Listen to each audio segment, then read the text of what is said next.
Hey everyone, welcome back to our Amplify South Bay coverage, and we're doing another episode for you, another Q&A for you.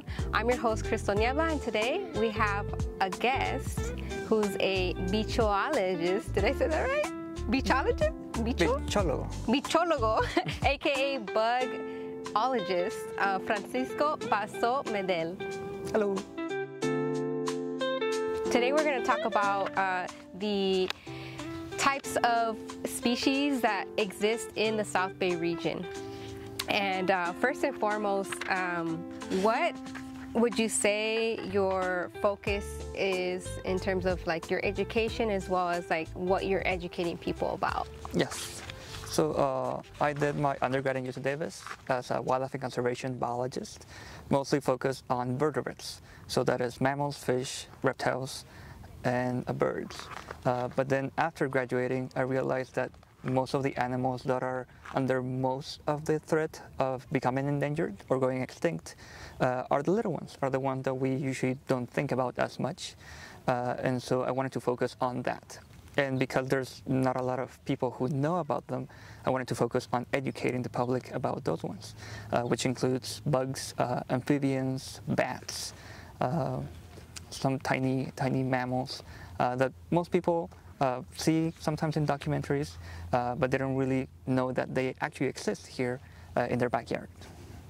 Yeah. And can you tell us a bit about the different types of native species that are concentrated in the South Bay? Yeah, and the South Bay is, like San Diego, a super diverse part of the U.S. Actually, San Diego is the most biodiverse county out of all the continental U.S. And so South Bay is no exception. Here we see a lot of different ecosystems. For example, right now we're in a canyon. Not only that, but we share the environment with the coastal sage scrub, which runs from here all throughout Chula Vista into the bay. And so because there's many different ecoregions, there's a lot of diversity of everything. All vertebrate groups, bugs, and especially plants. Yeah. You became very interested in invertebrates because people don't really pay attention to the small ones, right? Yeah. Well, my goal is to make people interested in preserving all species, to just work in conservation, to preserve life. But that also means educating people on preserving all of it, because as it turns out, most of the diversity in Earth belongs to those underrepresented groups of animals, mostly invertebrates, so like arthropods like bugs, spiders, crustaceans. So all of these animals represent most of the animals here, and so if we're wanting to preserve them, we need to preserve them, I think, first, because they're disappearing at a rate that we cannot even count, just because it's going by so fast, and also because they are so small. Do you have any examples of some of the native species that we have here in the South Bay? Yeah, of course. Yeah, right here, well, we get a lot of different types of bats that are really cool. Also, a few amphibian species, but of course, the big diversity comes in arthropods. And so, for example, bees. Bees are super diverse here. Just in San Diego County, we know that there are about 650 different species of bees. Most of the bees that we see are the honeybees, which aren't necessarily good thing for nature. We're going to go on that later. But all of the other ones that are here are specialists on the different types of plants that are here. And so we really need that big diversity. Not only that, but we get tons of different types of beetles. Probably the most diverse group on Earth of any animal are beetles. Another big group right here are butterflies. We estimate that there's about 150 different butterflies here, and then many more moths, which is the group where butterflies come from. And you actually have some samples for us for you to share with us today. Of course, yes. there was one that you found also. Did it go away? No, it's right here. Yes. Yeah, so we can talk about this guy first. Okay. Yeah, this one is a little bit harder to see because it's of course a bug. It's really small. It's trying to get out. This is a yellow-faced bumblebee, sorry. And so bumblebees are going to be one of the most important pollinators here because of the way they fly. They bumble a lot, and so they're gonna be doing a type of pollination where they kind of spread the pollen everywhere. And the flowers that they pollinate need that type of pollination. And so they're very, very unique, of course, in their size. They're one of the bigger bee species here. This is not the biggest species here, there's a few bigger, but you can see they come in all shapes and sizes. This one is, of course, the yellow and black that we usually see in bees, which is a coloration to warn that they can sting, they can be dangerous, or to mimic that they might be dangerous. And so they come in all shapes and sizes, and this is one of the bigger ones. But I can bring you some examples of some smaller ones. Yeah. Yeah. So the best way to know about what's in the region is to collect them and to preserve them into collections. And so here I have a little box of some examples, some bees that have been collected here throughout California, but many of these I collected here in the South Bay. And so you can see there's a few different big bees, which are bumblebees. There's other ones that are, for example, these ones. It's kind of hard to see, but they are green. These are called metallic green sweat bees. And so all bees have been known to eat sweat once in a while from humans, but those ones got the name sweat bees. These two are males. You can see because they have a striped tail. You can see they come from this tiny size, this super tiny fly over here. Some are so tiny, we call them fairy bees. And some are huge. I don't have the biggest one here, but some might be the double from one of these bumblebees, double the size. They're called carpenter bees, and they will make holes into wood.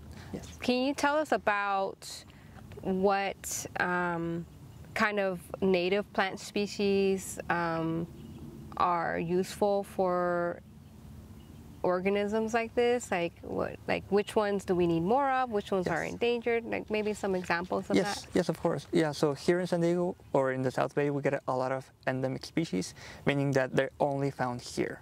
That not only goes for animals, but also for plants. And so there's a lot of like agaves that only grow here, like Shaw's agave. That is one that if you have it, it's going to be pretty cool because it's going to attract a lot of bugs in the day and a lot of bats in the night. And so that's going to help the local diversity of pollinators. Some other shrubs that people like, or wildflowers, you can get California poppies, you can get California sunflower. These flowers, both of these species are open, and a lot of these smaller bees like that because they can land on them and even sometimes rest on them for a while, like for a night. Other ones that you can also have is a white sage or black sage. Bumblebees like those. Also all types of monkey flowers. Here we have a few different species. Those ones serve for bigger species that usually cannot land on the flower because they're too big. So like some species of larger bees, some moths, and some hummingbirds too. Can you tell us about which ones are endangered or close to being endangered? In the South Bay, as I said before, we have many different ecosystems, and there's a lot of animals that are only found in an ecosystem that is going endangered. So all of them are also going endangered. These are the marshes or the wetlands. Here in San Diego, we have a few, but they now only are about 10% of what they used to be. So we have basically decimated most of it, 90% of it. And so of course all the species of plants and animals that live there that are only specialized to live there are becoming endangered. Like the clapper rail, that is one of them. That is a small bird that only nests in the reeds that are in these marshes. And so they're becoming endangered too. A lot of bugs are becoming endangered too because their host plant only lives in these specialized systems. And these plants have evolved to take up a lot of salt water. So you cannot put them near normal water or without water because they will not survive. One of these ones is called a salt marsh moth. These moths rely on plants that are near the water, near the salt water, for their babies to munch on the plants. I actually have a sample of that. I can bring it up. Right here I have two lepidopterans, which is the group that has both butterflies and moths. This one right here, the smaller one, this is the salt marsh moth. This is how I found it, already passed away in one of these marshes. But when they are babies, they don't look anything like this. They actually look very, very dark. Yeah, I believe almost black in color, kind of dark brown. They're very, very fluffy. And so these moths are really pretty. Right now, this one has, I pinned it as it passed away, but usually has the wings open. They're really pretty. They have orange color in the bottom. And so they don't live long. They live for a few weeks, 2 months, depending on the species. And during the time when they fly, when they are adults, the only thing they do is mate and lay eggs in these marshes. And so this one right here is very special. It is not endangered, but also that doesn't mean that it might not become endangered in the future, or maybe we don't even know if they're endangered because they are not as pretty as other animals or as other bugs. So there's not a lot of research going into them.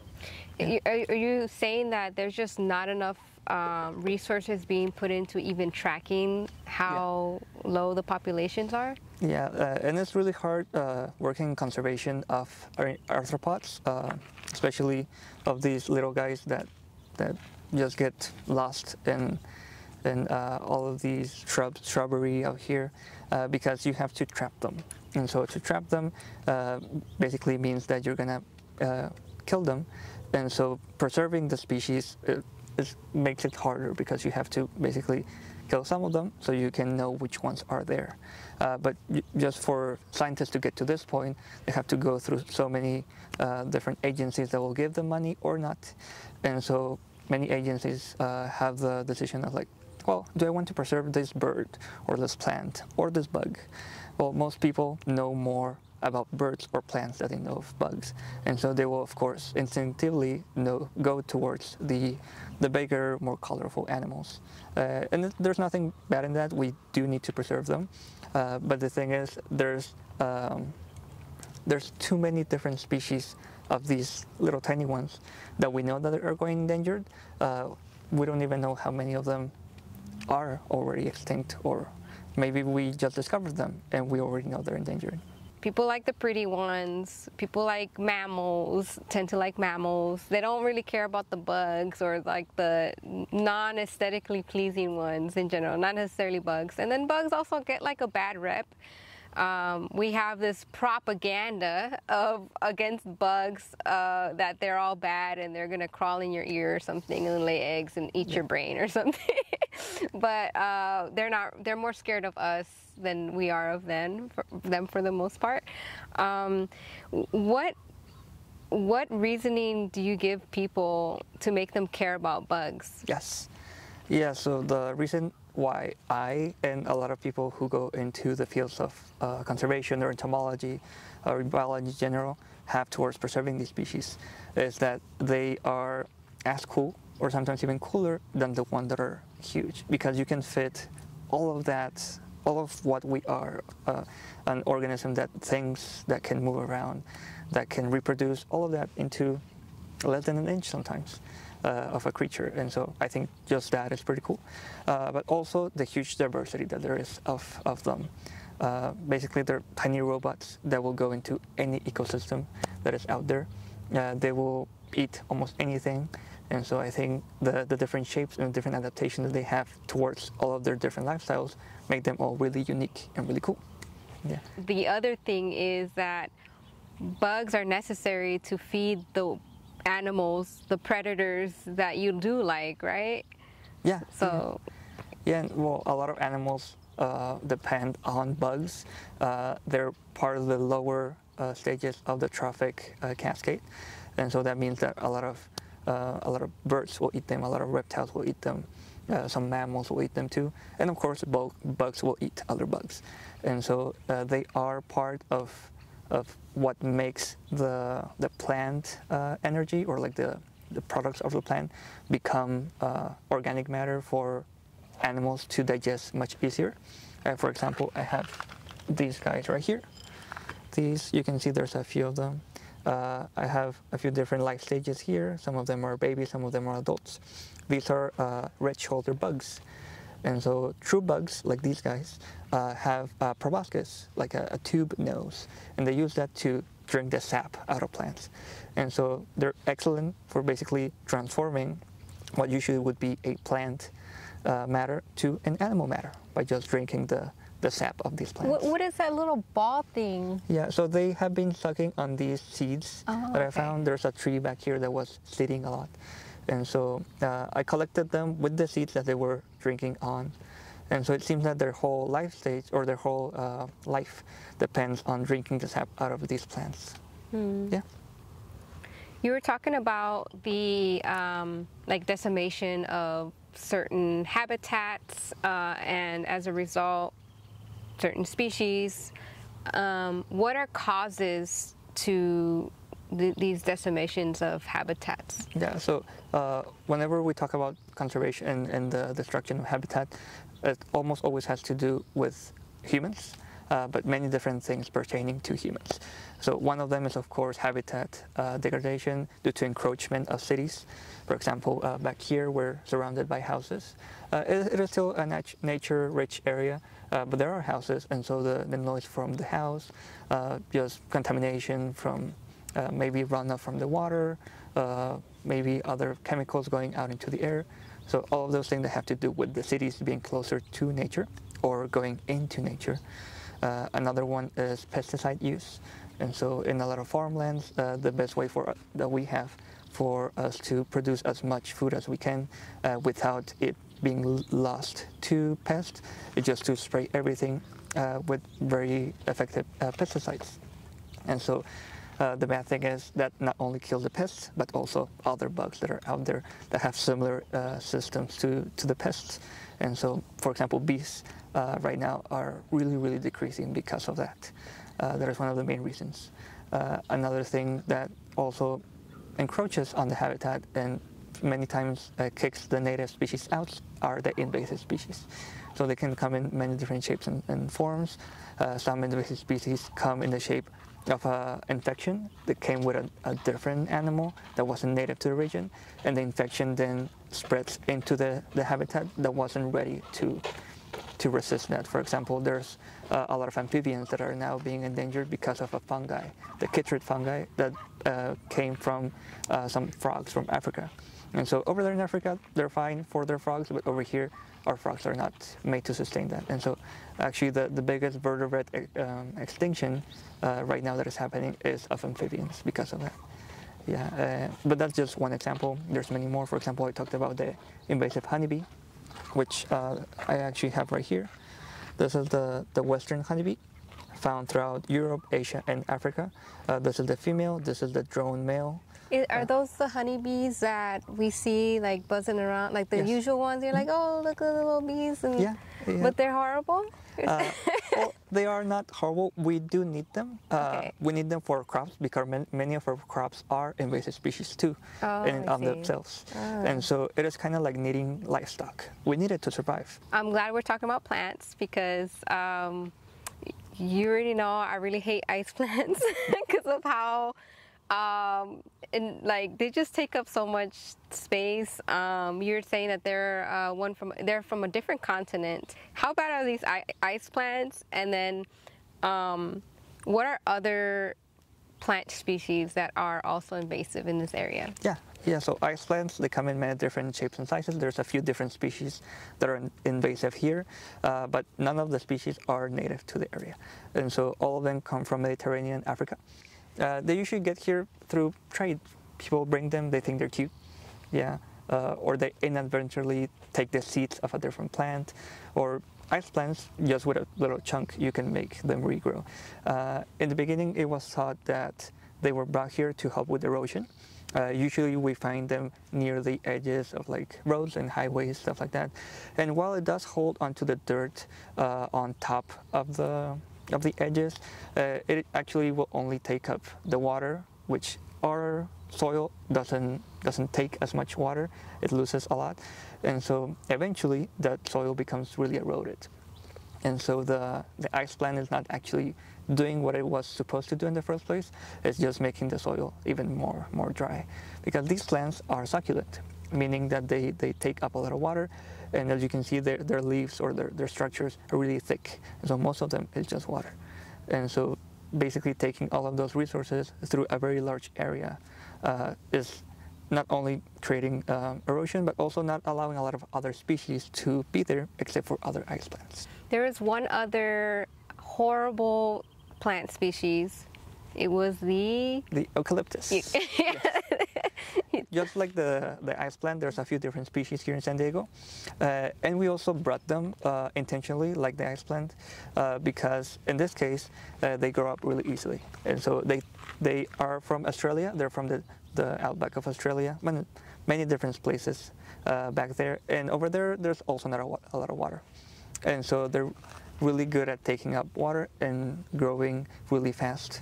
That makes not only the dirt around them here in San Diego very dry and not allow other plants to grow there, but it also makes it really hard for animals to just live around them because the animals that would eat them are koalas, and koalas are specialized for eating the eucalyptus.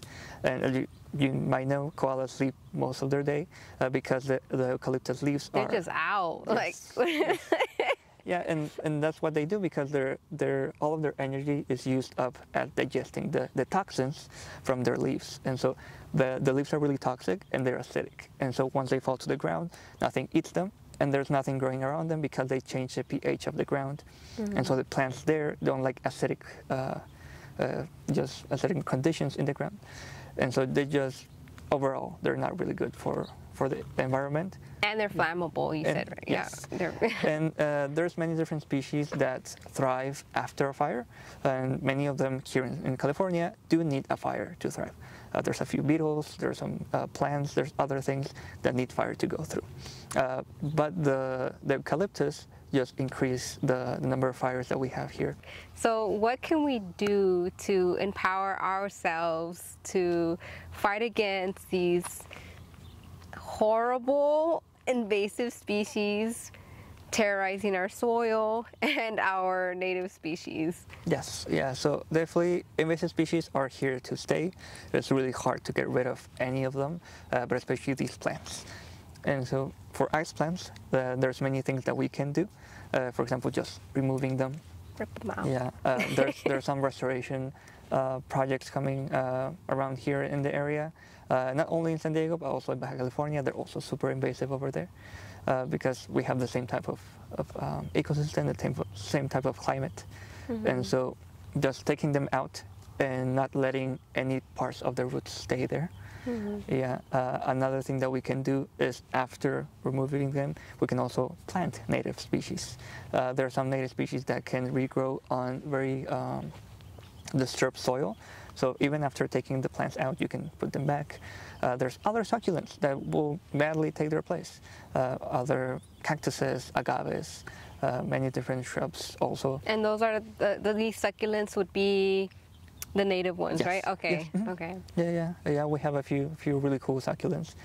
We have some endemic and also endangered species of succulents. What does endemic mean again? Endemic is they're only found here in the region. Okay. Yes. Yeah, and actually we have many endemic succulents here. We're one of the counties that has the most. And where can people find guidance for planting or even getting free seeds? Yes, yeah. So there's 3 different organizations that are doing great work here in San Diego. One of them is going to be San Diego Bird Alliance. Even though they're mainly focused on birds, they also focus on restoration events, on taking out trash from different sites, basically just preserving the local ecosystem for everyone. The other one that is solely about plants is going to be California Native Plant Society. And so they have different chapters. There's one chapter for San Diego, and they will guide you through everything that you need to get your plants, on which plants do you want, depending on your garden space, depending on when do you want to plant them, what species of pollinators do you want coming to your garden, and so that's really cool. And then another one that focuses mostly on the bugs, in this case mostly on the pollinators, is going to be Cersei Society. And so they focus on invertebrate conservation. They're one of the few organizations that actually only focuses on the preservation of these species, and they have habitat kits. And so they will send you different plants, different seeds, so that you can plant them depending on where you live. Yeah. So moral of the story, y'all, we need to try our best to rip these ice plants out, sprinkle some native seeds there, attract pollinators and birds, and then you'll have a whole ecosystem of like native wildlife. It can happen in your backyard, right?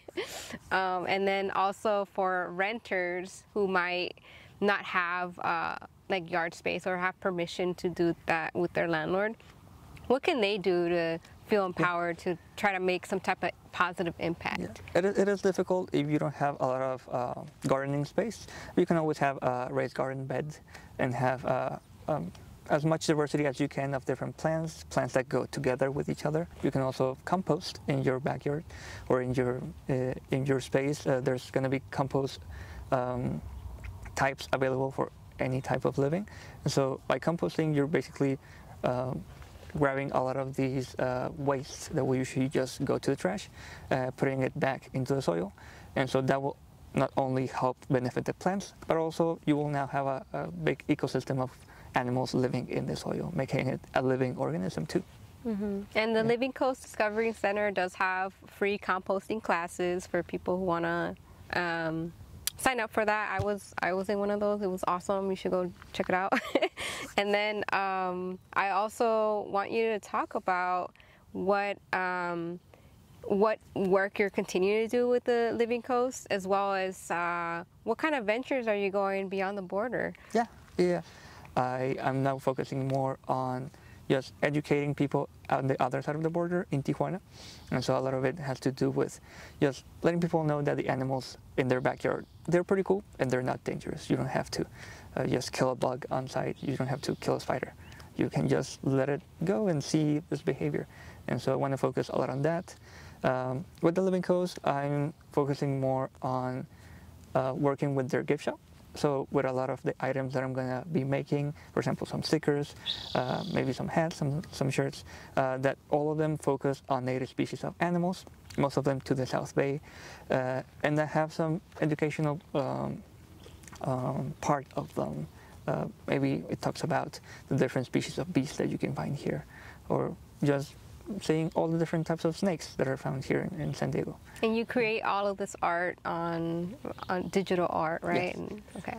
Yeah, and all of that basically has to do with people won't care or won't preserve things that they don't know that they exist. And so you need to get people interested in them, in these animals, just as we are interested in big megafauna like coyotes or rattlesnakes or hawks here in San Diego. There's a lot of other cool stuff here that we just need to look closer, and they're there. They're always there. Mm. Thank you so much, Francisco, for your time. That does it for our episode today. I'll see you guys next time.